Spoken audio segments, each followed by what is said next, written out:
Welcome to Sangeeta kitchen. Sangeeta কিচেনে আপনাদের সকলকে স্বাগত জানাই। আজকে আমি একটা খুব সাধারণ রেসিপি নিয়ে হাজির হয়েছি। সেটা বলে এই রেসিপিটার নাম হচ্ছে আটার ধুবি। দেখুন, এটা অনেক সময় রুটি করতে ভালো লাগছে না, হ্যাঁ, বা মানে একদম তেল ছাড়া একদম সুস্বাদু একটি রেসিপি। দেখুন, দেখুন এখানে আমি প্রায় 500 গ্রাম মধ্যে আটা নিয়ে নিয়েছি। কিচ্ছু লাগবে না, শুধু এবার এরকম একটা ফুটো গামলা আপনাদের এখন সকলের বাড়িতেই থাকে, হ্যাঁ। এবার দেখুন, এই একটা পাত্রে একটু জল নিয়ে নিলাম, তার মধ্যে দিয়ে দিলাম সামান্য একটু চিনি আর পরিমাণ মতো নুন দিয়ে দিলাম। এবার যেটা করতে হবে, দেখুন, নুন আর চিনিটাকে এবার গুলে নেব। খুব ঝটপট রেসিপি কিন্তু। দিয়ে আটার মধ্যে এভাবে জলটা দেবো, ছড়িয়ে জলটা দেবো, এরকমভাবে ছড়িয়ে জলটা দেবো।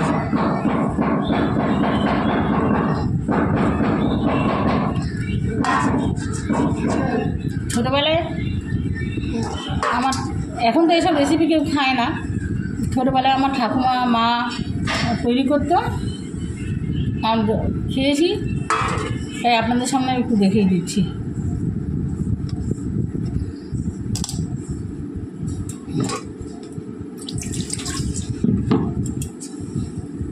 আর একটু জল লাগবে, এমন করে মেখে জলটা একবারে দিলে হবে না, এরপর ছড়িয়ে দিতে হবে।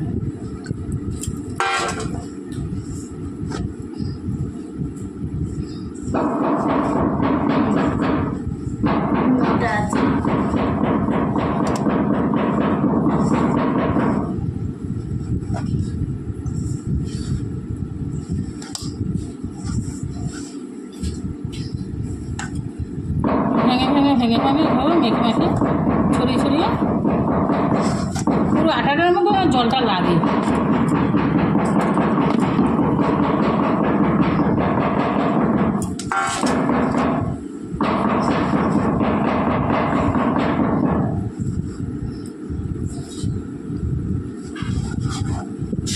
তাও আমার ঠিকমতো হচ্ছে না। আমার মায়া হলে হয়তো আরেকটু ভালো করতে পারতো, মায়েরা হলে।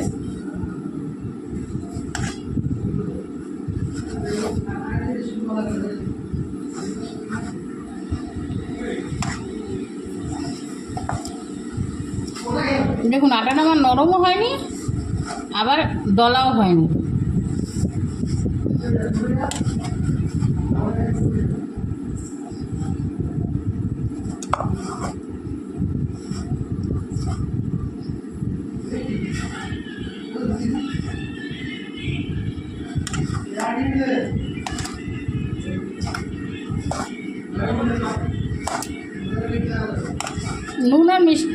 নুনটা যেন মানে পরিমাণ মতো হয়।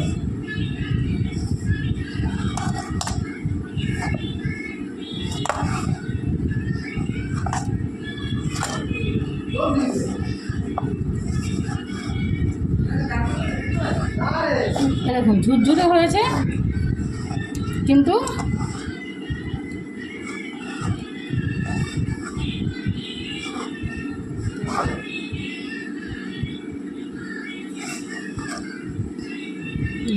জলটা আরেকটু ছিটিয়ে দিলে হয়তো ভালো হতো, কিন্তু আমি অতটা ছিটিয়ে দিতে পারিনি।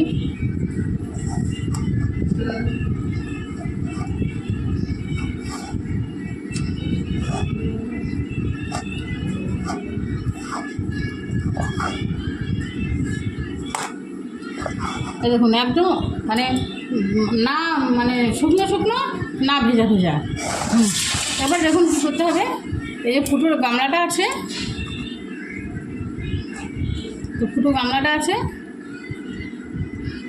এর মধ্যে এবার এরকম সুন্দর করে একটু টুকরো করে এর মধ্যে আমি দিয়ে দেবো। দেখুন, এরকমভাবে ছাড়িয়ে টুকরো করে দিয়ে দিতে হবে।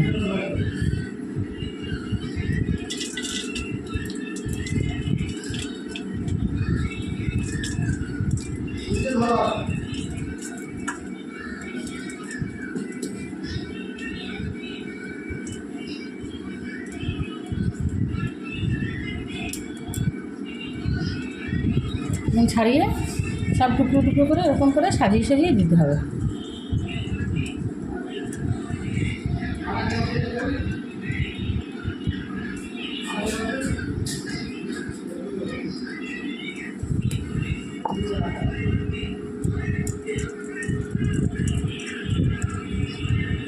এই রেসিপিটার নাম হচ্ছে ধুবি, আটার ধুবি। অনেকেই খেয়ে থাকবেন, যারা খেয়েছেন তারা তো জানেন।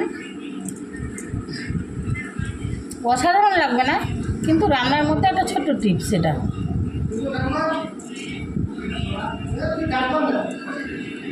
এবং ছাড়িয়ে ছাড়িয়ে না দিলে সেদ্ধও হবে না আর ঝুরঝুরেও হবে না, ছাড়িয়ে ছাড়িয়ে দিতে হবে।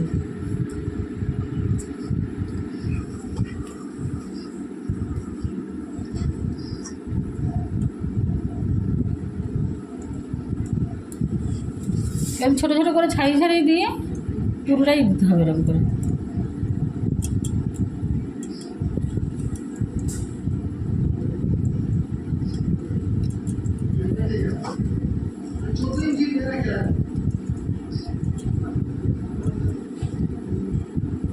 এবার এটাকে আপনারা রান্না হয়ে গেলে চিকেন দিয়ে খেতে পারেন, আলুর দম তৈরি করে খেতে পারেন, কেউ শুধু খেতে পারেন, মানে সব যার যেরকম ইচ্ছা সে সেরকম খাবেন।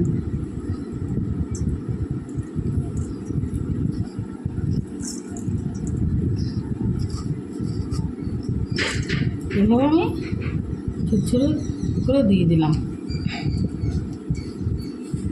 দেখবেন মানে ছোটোবেলায় অনেক কিছু আছে যেগুলো সাধারণ সাধারণ খাবার, মানে ছোটোবেলায় খেতাম, এখন হয়তো এসব করে খাওয়া হয় না, কিন্তু মাঝে মাঝে করে খেলে না খুবই ভালো। দেখুন এইভাবে আমি এতটা সাজিয়ে দিলাম, আর একটু টুকরো টুকরো টুকরো টুকরো করে সাজিয়ে দিলাম। এবার এর মধ্যে দুটো লঙ্কা আমি সে ভাপে দিয়ে দিলাম। এবার দেখুন কীভাবে আমি এটা তৈরি করি। এবার দেখুন একটা পাত্রের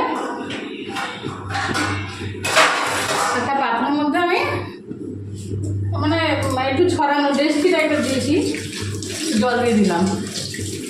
জলটা কোনো কাজে লাগবে না, মানে ওইটার ভাপে এটা তৈরি হবে।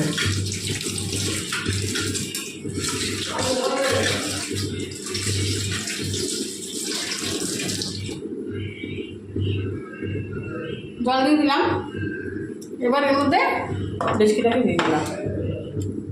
এবার 10 মিনিট ধরে লো ফ্লেমে এটা এরকম এবার ঢাকা দিলাম, যেন এর ভেতর থেকে কোনো ভাবটা বেরোতে না পারে। এবার এইভাবে 10 মিনিট আমি চাপা দিয়ে রেখে আমি আপনাদের সামনে ফিরে আসছি। 10 মিনিট নয়, 15 মিনিট পরে আমি ফিরে এলাম। এই দেখুন এটা কেমন ঝুরঝুরে হয়ে গেছে, কী সুন্দর। আর আমি নিচের যে গ্যাসটা মানে জলটা খুব জোরে কিন্তু আমি দেবো না, কারণ দিলে কিন্তু জলটা ফুটে দিয়ে জল ঢুকে যাবে। এবার 10 মিনিট পর দেখুন এগুলো কালারগুলো কেমন হয়ে গেছে, তার মানে এই ধুবিটা আমার সিদ্ধ হয়ে গেছে। দেখুন এবার আমি একটা পাত্রে নামিয়ে নেব। দেখুন একেবারে কি সুন্দর সিদ্ধ হয়ে গেছে ধুবিটা। দেখুন আর ঝুরঝুরে এবং সিদ্ধ হয়ে গেছে। আর একটু ছোটো ছোটো হলে ভালো হতো, কিন্তু আমি ওইভাবে করতে পারিনি। এবার কী করতে হবে, এই দেখুন এটা এইভাবে একটা পাত্রে তুলে নিয়ে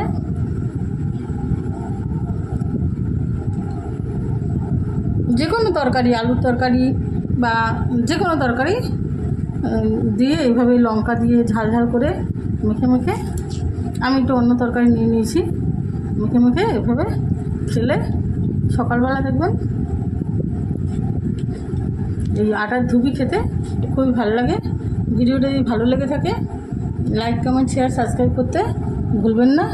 আর নিত্য নতুন ভিডিওর আপলোড পেতে পাশে থাকা বেল আইকন টিপে দেবেন। ধন্যবাদ।